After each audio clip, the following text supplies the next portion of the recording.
Well, I was among the second group of astronauts that came into the program back in 1962. I can recall that we got aboard just prior to Wally Schirra's flight, and my first exposure to space flight was to come directly down to Cape Canaveral, I think as it was called in those days, and talk to Wally and see Wally's flight. My experience before getting into the space program consisted of basically naval aviation, mostly in the testing field, going through Patuxent River and then working on the F-4H airplane, which was called at that time. In NASA, I was assigned to 2 Gemini missions and a backup on 2 of them. First time I got assigned to a flight was Gemini 4 as backup to Ed White, which turned out to be a real interesting flight and a very interesting training period. Then Frank Borman and I were assigned to the Gemini 7 mission, which was the long-duration 2-week flight, which proved to be quite interesting in another way, of course. Then I went back as backup to Tom Stafford on Gemini 9 with Rendezvous, which I hadn't had previous experience with, and then with Buzz Aldrin, Buzz and I completed the Gemini program with Gemini 12. After that, I went into Apollo. I was a backup, actually, to Mike Collins on what was then called the E mission, which turned out to be Apollo 8, and as you know, Mike had a neck injury, and so I replaced him on Apollo 8. I then reverted back again and was a backup to Neil Armstrong on Apollo 11, and from there I worked back into Apollo 13, and that's where I am now. Well, the main mission objective of Apollo 13 is a continuing one that we've had from 12, actually, which is basically the scientific exploration of the moon. Just what the motto there sort of signifies. We hope to, of course, find out a lot about the origin of the moon, and from that, the origin of our own planet, the Earth. We have, of course, a secondary objective in continuing the development and testing and working of the space systems itself for, of course, in future flights to other places. The basic objective, the particular objective of 13, of course, is a highland landing, except for the plains, which we had in 11 and 12. We're going to go now into the mountains and look at a different area. The first objective and milestone of the Apollo 13 mission is, of course, a successful translunar injection, or position going towards the moon.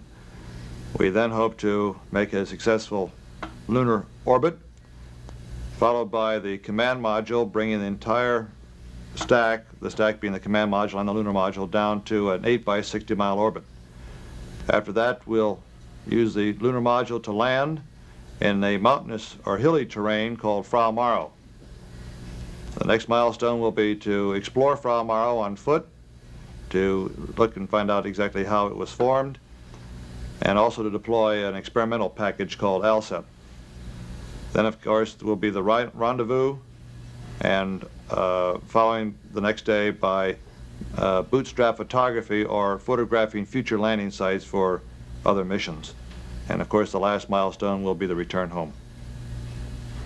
My principal duties, of course, are to observe and to monitor the boost phase during the launch of the flight, and then to participate in the navigation en route to the moon, to take command of the lunar module around the moon, to land, to help deploy the scientific package and do the geology field exercise, and then, of course, work on the rendezvous and participate in the lunar photography after the rendezvous for the last day, and to help Ken Mattingly on the way home and the reentry. To the layman, all the lunar missions look very similar, but there are some major differences. For instance, on Apollo 13, we hope to impact the S-4B, that's the third stage of the rocket, on the moon, and to use that impact to record on the seismometers that were already placed there by 11 and 12 the results of the impact so they can get a better idea and calibrate their instruments. This is before we even get there. Another major difference between our flight and the other flights is the method of which we approach the moon for landing. In the past, the lunar module had done 2 burns with its descent engine. The first one was to get it out of a 60-mile circular orbit down to an 8-mile by 60 orbit. This was then, after that, it then started the engine again to land. We're not going to do that this time. We're going to let the command module take us down. And this way we hope to save some fuel, which would give us a lot more time to hover near the ground. We are going into a different type of terrain on 13 than was experienced on 11 and 12. If you remember, they went into a mare or a sea area. We're going to go into a hilly or highland area called Fra Mauro. Because of that, we have to design our guidance. We have a lot more confidence in our guidance now than we had back in 11, so we can do this. But we have to have close guidance so we can get into the small areas of the flat terrain that we can land on. Most of it's quite hilly. In the EVA, of course, we hope to expand our time on the lunar surface such that we can stay out longer than was experienced on 11 and 12. We have taken the advice of the previous missions. We have included a little water pack in the suit itself so we can drink on the lunar surface. This was a big complaint that the 12 crew members had. We hope to go back to a rather large crater if we do land in the proper spot, one which we have nicknamed Cone Crater, and to do our geology traverse in that area, which we hope to pick up some of the original or basement rock that comes from this area. We again, of course, are trying to pin down the causes and the formation of this particular area on the moon, which is called the Fra Mauro region. It will be quite similar to that experienced on 11 and 12. We are expanding our in-flight photography. The last day, when all 3 are aboard, of course, Ken will be doing that by himself, but on the last day, we'll be doing a lot of photography of the various sites, both for scientific reasons and for information to help other crews land at future times. The return and the re-entry will be basically the same as you saw on 11 and 12. Well, the landing will be, I feel, will be rather, I don't know if it's going to be rougher or not, but it's going to be unpredictable because of the mountainous terrain. We use landing radar to help us determine our altitude. We're really not too sure how it's going to operate under hilly approach terrain. 11 and 12 had, in their final phases of landing, had a rather smooth area which they could operate their radar. The dust situation, I don't feel, will be a problem. MIT has come up with a new program in our landing programs in the computer that should help us with the dust situation. This program will allow the system to automatically take over and null out the horizontal velocities and then bring the vehicle down, which if in case the dust becomes so thick that we can't see through it, the vehicle will be able to go down by itself. We of course still have to pick the landing spot to make sure there's not a crater or a rock or a hill underneath the landing spot. Well, we've gained quite a bit from previous missions, and sometimes I wonder how we ever got adequately trained on Apollo 11 to launch at the time we did. We of course have extended our launch centers now, and we actually even extended Apollo 13 an extra month, and yet our training days are filled up. We start around 8 o'clock in the morning and go to 10:30, 11 o'clock at night, either with the simulators or briefings. Our training is basically broken up into training on the simulator, which will give us the complete mission training of all the systems and the procedures of getting to the moon, of landing and coming back again, and also in the EVA, or the lunar exploration type work, which Fred Hayes and myself will do once we land. We have, I hope, improved extensively this type of training by trying to duplicate as much as possible the actual techniques and procedures which we hope to follow on the moon by doing them out in the field.